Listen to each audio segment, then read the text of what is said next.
Emergency దేశ చరిత్రలోనే ఓ చీకటి అధ్యాయం. నిరంకుశ పాలనతో దేశం గొంతు నొక్కేసిన దారుణం.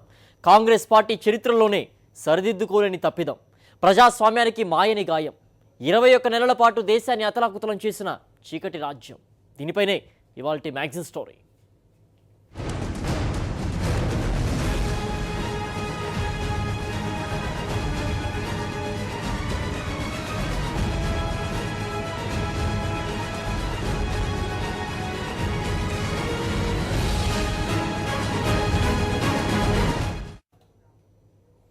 భారతదేశ చరిత్రలోనే అత్యంత చీకటి అధ్యాయం.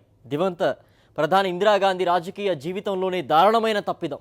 నియంత పాలన కోసం ప్రశ్నించే వాళ్లే ఉండడానికి వీల్లేదన్న దురహంకారంతో నాటి కాంగ్రెస్ ప్రభుత్వం ఎమర్జెన్సీ విధించింది. 21 నెలల పాటు అది దేశ ప్రజలను కాల్చుకుతింది.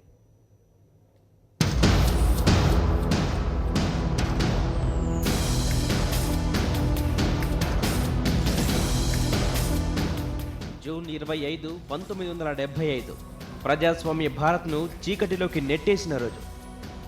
దేశాన్ని తన గుప్పిట్లోకి తీసుకుంటూ ఇండియాలో ఎమర్జెన్సీ విధించారు అప్పటి ప్రధాని ఇందిరాగాంధీ.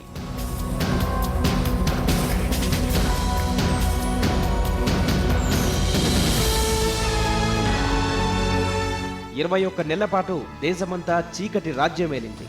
ఈ తరానికి ఎమర్జెన్సీ అంటే పెద్దగా తెలియకపోవచ్చు గానీ ప్రజాస్వామ్య పునాదులను కుదిపివేసిన నాటి రోజులను పాత తరం ఇప్పటికీ గుర్తు చేసుకుంటుంది.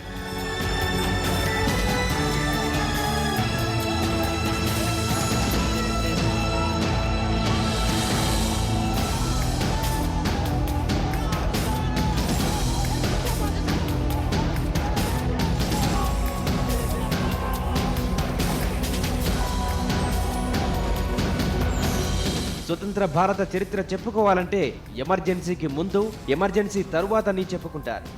చరిత్రను మలుపు తిప్పిన ఘటన అది. ఎమర్జెన్సీ కారణంగా 21 నెలల పాటు స్వతంత్ర భారతావని చీకటిలో మగ్గిపోయింది.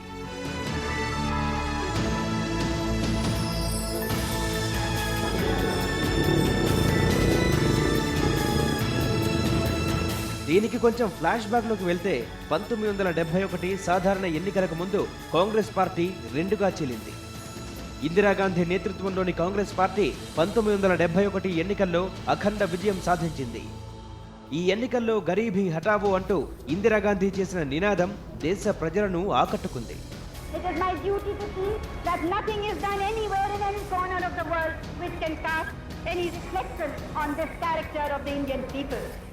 అంతకు ముందే బ్యాంకుల జాతీయకరణతో ఇందిరాగాంధీ మంచి మార్కులు కొట్టేశారు.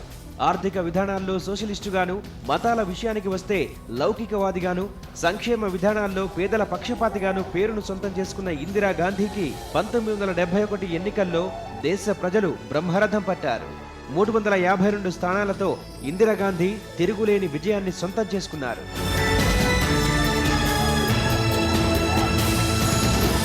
ఎన్నికల్లో విజయ దుందుభి మోగించిన ఏడాదిలోనే ఇందిరాగాంధీ మరో పెద్ద ఆపరేషన్కు సిద్ధమయ్యారు. బంగ్లాదేశ్ విముక్తి కోసం పాకిస్తాన్తో యుద్ధానికి కాలుదువ్వారు. యుద్ధంలో భారత్ అద్భుత విజయాన్ని సొంతం చేసుకుంది. పాకిస్తాన్ ఆర్మీ లొంగిపోయింది.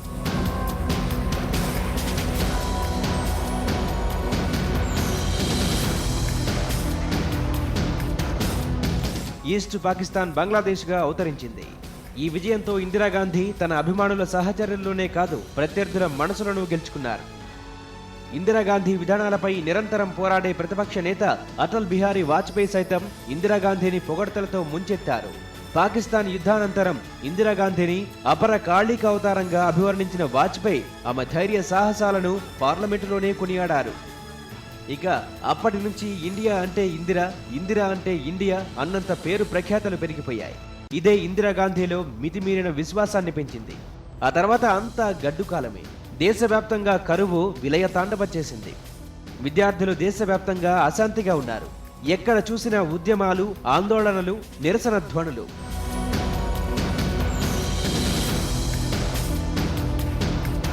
రాజకీయ ప్రత్యర్థులంతా కాంగ్రెస్ పార్టీ అవినీతిపై విమర్శల వర్షం కురిపిస్తున్నారు. నిరుద్యోగులు నిరాశ నిస్పృహలతో ఉన్నారు.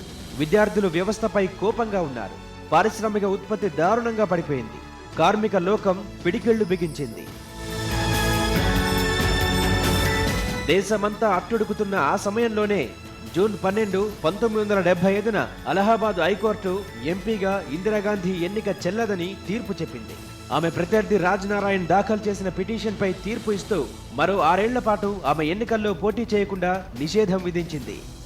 దీనికి కారణం ఏంటంటే 1971 ఎన్నికల్లో ఇందిరాగాంధీ తన ప్రత్యర్థి అయిన రాజ్నారాయణ్పై గెలిచారు. అయితే ఇందిరాగాంధీ అధికార యంత్రాంగాన్ని గుప్పిట్లో పెట్టుకొని అధికార దుర్వినియోగానికి పాల్పడి ఓటర్లను ప్రలోభపెట్టి తనపై గెలిచారు కాబట్టి ఆమెను అనర్హురాలిగా ప్రకటించాలని రాజ్నారాయణ్ హైకోర్టులో పిటిషన్ దాఖలు చేశారు. దాని విచారణ సందర్భంగానే హైకోర్టు ఇందిరాగాంధీకి ఝలకిచ్చింది. దీనంతటికీ మూలమైన చిన్న విషయం, ఇందిరాగాంధీ ఒక అధికారిని తన ఎన్నికల ప్రచారంలో ఉపయోగించుకున్నారు. దీన్ని రాజ్నారాయణ్ ఆమె ప్రత్యర్థి కోర్టులో నిరూపించారు. కాబట్టి ఎన్నికల సంఘం కోర్టు ఆమె ఎన్నికను రద్దు చేసింది. కానీ ఇప్పుడు చూస్తే అసలు ఎన్నికలంటేనే అధికార వ్యవస్థలు, ప్రభుత్వాలు విచ్చలవిడిగా దుర్వినియోగం చేస్తున్నారు. ఈ రెండింటికి మధ్యలో గీత కూడా చెరిగిపోతుంది. ముఖ్యమంత్రే ప్రభుత్వం, లేకపోతే ముఖ్యమంత్రితో ఉంటేనే అభివృద్ధి, పాలకపక్షం అభివృద్ధి అన్నటువంటి వాతావరణం కూడా వచ్చింది. అంటే రాజ్యాంగంలో ప్రభుత్వానికి, పాలకపక్ష నేతకు మధ్యలో ఉన్న గీత చెరిగిపోవటం ఒకటి. రెండోది ఆంధ్ర తెలంగాణలో కూడా ఛానళ్లను వాటి ప్రచారాలు నిలిపేసిన ఉదాహరణ కూడా మనం చూసాం. దీంట్లో మనకు అటువంటి ఏకపక్ష పోకడలు మనకు కనిపిస్తాయి. మరొకసారి ఈ దేశంలో సెన్సారింగ్, వాటిని అడ్డుకోవడం ఇలాంటివి జరగకుండా ఉండాలని ఎవరైనా కోరుకుంటారు. హైకోర్టు ఉత్తర్వులపై ఇందిరాగాంధీ సుప్రీంకోర్టును ఆశ్రయించి జూన్ 24, 1975న స్టే తెచ్చుకున్నారు. అయితే అది షరతులతో కూడినదే. సరిగ్గా ఆ సమయంలోనే అవినీతి కాంగ్రెస్ ను, ఏకపక్షపు ఇందిర ధోరణిని నిరసిస్తూ సోషలిస్టు నేత జయప్రకాష్ నారాయణ్ సంపూర్ణ విప్లవం పేరుతో ఢిల్లీలో జూన్ 25న భారీ ర్యాలీ నిర్వహించారు. ఇందిరాగాంధీ పదవి నుంచి దిగిపోవాలని నినదించారు.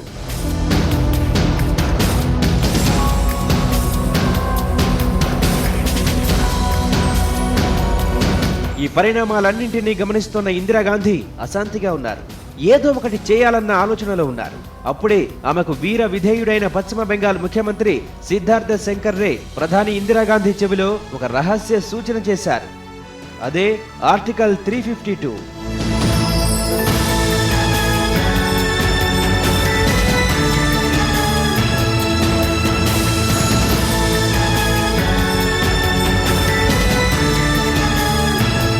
దేశంలో అంతర్గతంగా సంక్షోభం నెలకొన్నప్పుడు ఎమర్జెన్సీ విధించే వెసులుబాటు రాజ్యాంగంలోని 352 అధికరణం ప్రభుత్వానికి కల్పిస్తోందని రే ప్రధానికి గుర్తు చేశారు. ఆ ఒక్క ఐడియా కొన్ని లక్షల మంది జీవితాలను మార్చేసింది. ఆ మార్పు మంచికి కాదు, తీరని అశాంతికి, అంతులేని ఆవేదనకి, గుండెల నిండా ఆక్రోశానికే ఆ ఐడియా పనిచేసింది.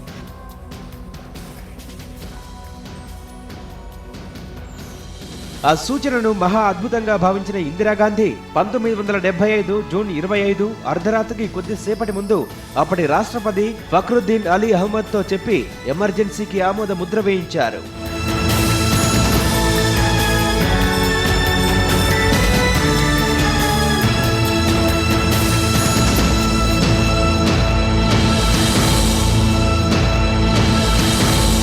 పాకిస్తాన్తో ఏ క్షణంలోనైనా యుద్ధం వచ్చే అవకాశాలున్నందున దేశ భద్రతకు కఠిన చర్యలు తీసుకోవాలని, దాంతో పాటే అంతర్గత భద్రతకు ముప్పు వాటిల్లే ప్రమాదం ఉందని ప్రభుత్వం వాదించింది. 1973 నాటి చమురు ధరల సంక్షోభ ప్రభావానికి దుర్భిక్ష పరిస్థితులు తోడు కావడంతో దేశమంతటా అశాంతి రాజుకుంటోంది. పరిస్థితులను అదుపులోకి తీసుకురావడానికి ఎమర్జెన్సీని మించి మరో దారి లేదని ప్రభుత్వం చెప్పుకొచ్చింది. ఈ సాకుతో ఎమర్జెన్సీని ప్రకటింపజేసింది.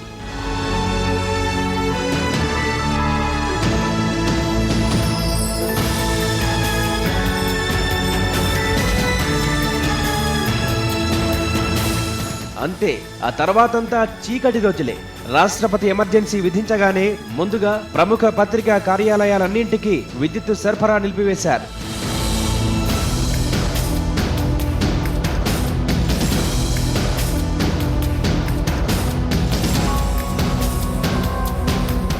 ఇందిరాగాంధీని రాజకీయంగా, విధానాల పరంగా వ్యతిరేకించే ప్రతి ఒక్కరిని జైలుకు పంపారు. ఆ క్రమంలో అతిరథ మహారథులు అనదగ్గ రాజకీయ దురంధరులు వాజ్పేయి, లాల్ కృష్ణ అడ్వాణి, జయప్రకాష్ నారాయణ్, రాజ్ నారాయణ్, ఎస్ఎన్ సిన్హా వంటి వారందరినీ అరెస్టు చేశారు. ఈ సమయంలో ఇందిరాగాంధీ తనయుడు సంజయ్ గాంధీ పాత్ర మరింత వివాదాస్పదమైంది. సంజయ్ గాంధీ పర్యవేక్షణలో బలవంతంగా కుటుంబ నియంత్రణ ఆపరేషన్లు చేసి పారేశారు. 21 నెలల ఎమర్జెన్సీ కాలంలో ఏకంగా 83 లక్షల మందికి బలవంతంగా వెసెక్టమీ ఆపరేషన్లు చేశారు. తమతో కలిసి రాని గొంతులను నొక్కేశారు.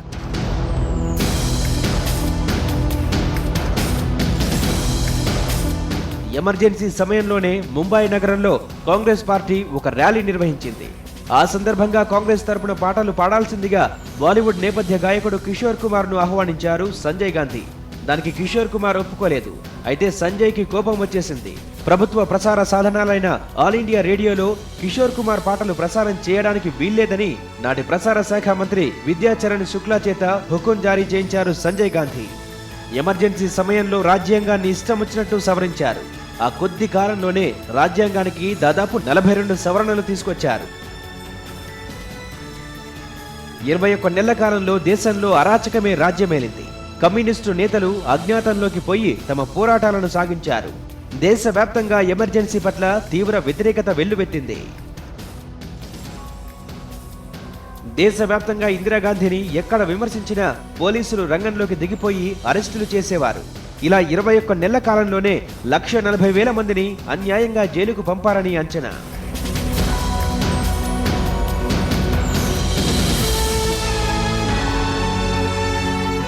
ఇందిరాగాంధీ పాలనపై ప్రజలంతా అనుకూలంగా ఉన్నారని ఇంటెలిజెన్స్ విభాగం నివేదిక ఇవ్వడంతో 1977 మార్చి 21న ఎమర్జెన్సీ ఎత్తివేస్తూ ఇందిరాగాంధీ ఎన్నికలు ప్రకటించారు. ఆ అవకాశాన్ని అద్భుతంగా మలుచుకున్న భారత ఓటర్లు ఆ ఎన్నికల్లో కాంగ్రెస్ను చిత్తుగా ఓడించారు. ఆ ఎన్నికల్లో ఇందిరాగాంధీతో పాటు ఆమె తనయుడు సంజయ్ గాంధీ కూడా దారుణంగా ఓడిపోయారు. కాంగ్రెస్ పార్టీ కేవలం 152 స్థానాలకు పరిమితమయ్యింది.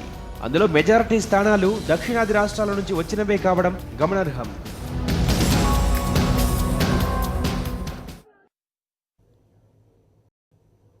ఎమర్జెన్సీని దేశవ్యాప్తంగా అన్ని రాజకీయ పార్టీలు తప్పుపట్టాయి. అయితే కొందరు ఎమర్జెన్సీని సమర్థించి ఆ తర్వాత నాలుక కార్చుకున్నారు. అందులో కమ్యూనిస్టులు కూడా ఉండడం విచిత్రం.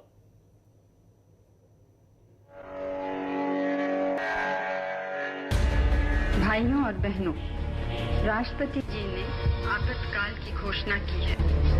इससे आतंकित होने का कोई कारण नहीं है. The President has proclaimed emergency. 1975లో ఇందిరాగాంధీ ఎమర్జెన్సీ విధించడాన్ని మెజార్టీ ప్రజలు పార్టీలు వ్యతిరేకించాయి. ఎమర్జెన్సీకి నిరసనగా ఉద్యమాలు ఆందోళనలు చేశాయి.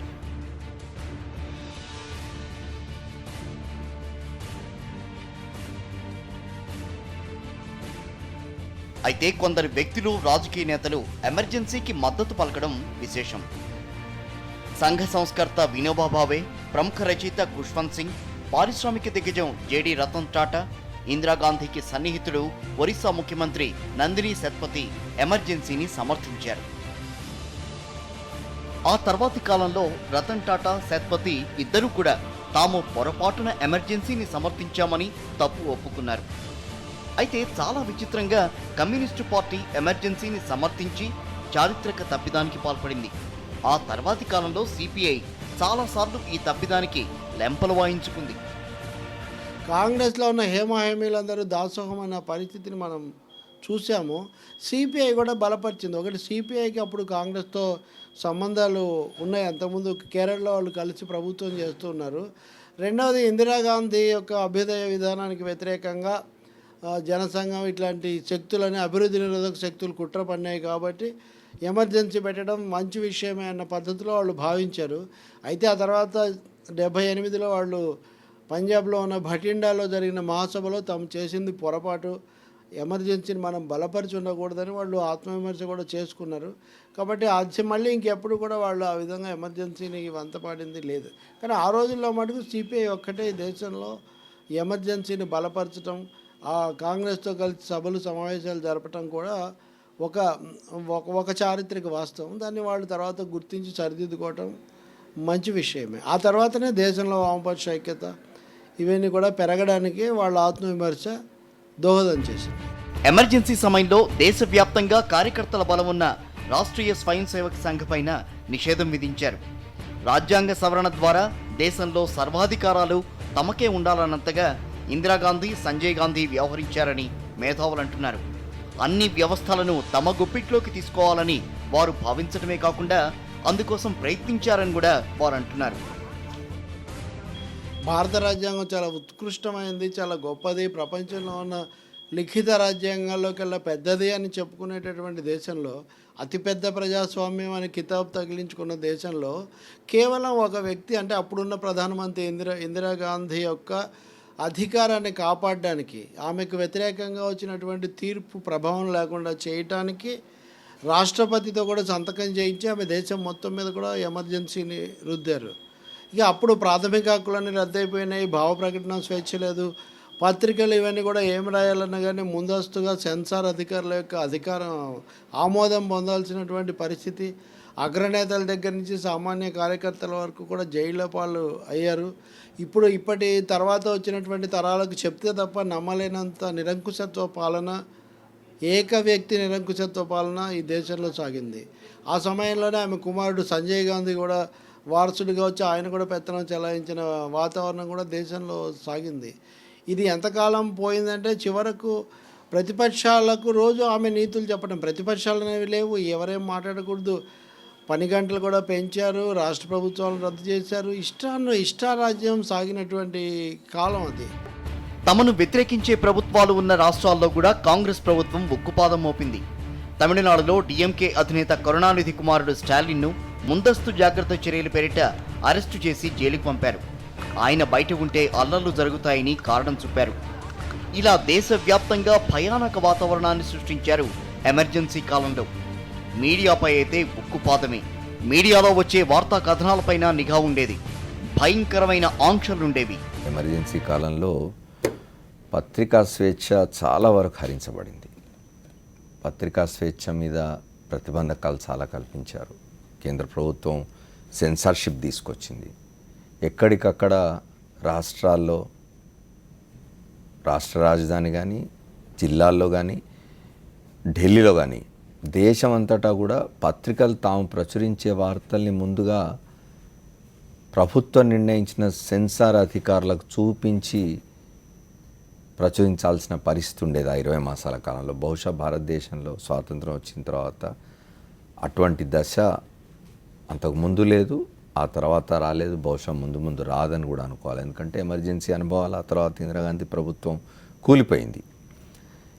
ఆ కాలంలో ఇందిరాగాంధీ ప్రభుత్వం విధించిన సెన్సర్షిప్కు వ్యతిరేకంగా పోరాడి నిలబడిన పత్రికలు కూడా ఉన్నాయి. ఇబ్బందులు పడినప్పటికీ అప్పటికి ఎలక్ట్రానిక్ మీడియా లేదు దేశంలో, కేవలం ప్రింట్ మీడియా ఉండినది. ఉన్న దినపత్రికల్లో కూడా కొన్ని దినపత్రికలు గట్టిగా నిలబడి పోరాడిన దినపత్రికలు చాలా ఇబ్బందులు కూడా ఎదుర్కొన్నాయి. వీటిల్లో ప్రధానమైంది రామ్నాథ్ గోయంకా నిర్వహణలో వెలువడిన ఇండియన్ ఎక్స్ప్రెస్ దినపత్రిక. ఎడిటోరియల్ స్పేస్, సంపాదకీయ పేజీలో సంపాదకీయ అని రాసే స్పేస్ ఏదైతే ఉంటుందో ఆ స్పేస్ను ఖాళీగా వదిలిపెట్టేవాళ్ళు. అంటే నిరసనగా, మేము రాయాలనుకున్నది రాయనివ్వడం లేదు కాబట్టి మేము రాయడం లేదు, దీన్ని ఖాళీగా వదిలేస్తున్నాం అని చెప్పి అట్లా కొన్ని పత్రికలు, ఇండియన్ ఎక్స్ప్రెస్తో సహా కొన్ని పత్రికలు చేసినాయి. ఇండియన్ ఎక్స్ప్రెస్తో సహా కొన్ని పత్రికలు వార్తలు ఉండాల్సిన చోట కూడా ఖాళీ స్థలం వదిలేసి తమ నిరసనను తెలిపిన సందర్భాలు ఉన్నాయి. ఆ తర్వాత కాలంలో వచ్చిన ఎమర్జెన్సీ తర్వాత ఇందిరాగాంధీ ప్రభుత్వం పడిపోయి జనతా ప్రభుత్వం వచ్చిన తర్వాత ఏర్పాటు చేసిన షా కమిషన్ విచారణలో ఈ విషయాలు చాలా బయటకు వచ్చినాయి. ఎమర్జెన్సీ కాలంలో 20 మాసాల పాటు దేశవ్యాప్తంగా పత్రికల్ని ఎట్లా వేధించింది ప్రభుత్వం, అప్పటి కేంద్ర ప్రభుత్వం అనేది చాలా అంటే సఫకేటింగ్గా ఉండేది ఆ కాలం. ఆ 20 మాసాల కాలం కూడా మీడియాకి ఒక దుర్దశగానే చూడాలి. ఎమర్జెన్సీ పీడ వెరగడై 4 దశాబ్దాలకు పైగా దాటినా ఇప్పటికీ నాటి చీకటి రోజులను తలుచుకుంటే గుండె గుబేలుమంటుంది. हिंदुस्तान के इतिहास में 25-26 जून कोई भूल नहीं सकता है। 40 साल पहले सत्ता सुख के खातिर देश को आपातकाल के बंधनों में बांध करके जेल खाना बना दिया गया था। देश में संपूर्ण क्रांति का सपना लेकर के चल रहे जयप्रकाश जी नारायण के नेतृत्व में लाखों देशभक्तों को, लोकतंत्र प्रेमियों को जेलों में बंद कर दिया गया था। अखबार पर ताले लग गए थे। रेडियो वही बोलता था जो सरकार बोलती थी। అధికారంలో ఉన్నవాళ్ళు ఏ తప్పైతే చేయకూడదో దాన్ని ఎమర్జెన్సీ నిరూపించింది. అయితే గతేడాది బీజేపీ అగ్రనేత అద్వానీ మాట్లాడుతూ దేశంలో మరోసారి ఎమర్జెన్సీ వచ్చే అవకాశాలున్నాయని బాంబు పేల్చారు. ఆయన ఏ ఉద్దేశంతో అన్నా ఇప్పుడు దేశంలో చాలా రాష్ట్రాల ముఖ్యమంత్రుల ఏకపక్ష ధోరణులను చూస్తే అనధికార ఎమర్జెన్సీ అమలవుతోందా అన్న అనుమానాలు రాకమానవు. ఉదాహరణకు ఆంధ్రప్రదేశ్లో తెలుగుదేశం ప్రభుత్వం తన తప్పిదాలను వేలెత్తి చూపిస్తే తట్టుకోలేకపోతోంది. ఆ కారణంగానే సాక్షి టీవీ ప్రసారాలపై నిషేధం విధించింది. సాక్షాత్తు హోంమంత్రి చినరాజప్పే సాక్షి ప్రసారాలను తామే ఆపేశామని సగర్వంగా చాటుకున్న దారుణ పరిస్థితులు నెలకొన్నాయి. ఇప్పుడు ఇటువంటి వాతావరణం ప్రజాస్వామ్యానికి గొడ్డలి పెట్టే అంటున్నారు ప్రజాస్వామికవాదులు. అధికారం ఆనందాన్నే కాదు, మత్తును ఇస్తుంది. అధికారం మరీ ఎక్కువైతే ఆ మత్తు మనిషి కళ్ళకు గంతలు కట్టేస్తుంది, కళ్ళు నెత్తికెక్కేస్తాయి. అప్పుడు తాము ఏ నిర్ణయం తీసుకుంటే అది రైట్ అని అనుకుంటారు. వంది మాగదులు కూడా ఇలాంటి సందర్భాల్లోనే తప్పుదోవ పట్టిస్తూ ఉంటారు. అలాంటి నేపథ్యంలోనే 1975లో ఇందిరాగాంధీ ఎమర్జెన్సీ ప్రకటించారు. చారిత్రక తప్పిదానికి పాల్పడ్డారు. ఇది వాళ్ళ మ్యాగజైన్ స్టోరీ. మరో ఇంట్రెస్టింగ్ టాపిక్తో మరో బులెటిన్లో కలుద్దాం. అంతవరకు స్టే ట్యూన్డ్.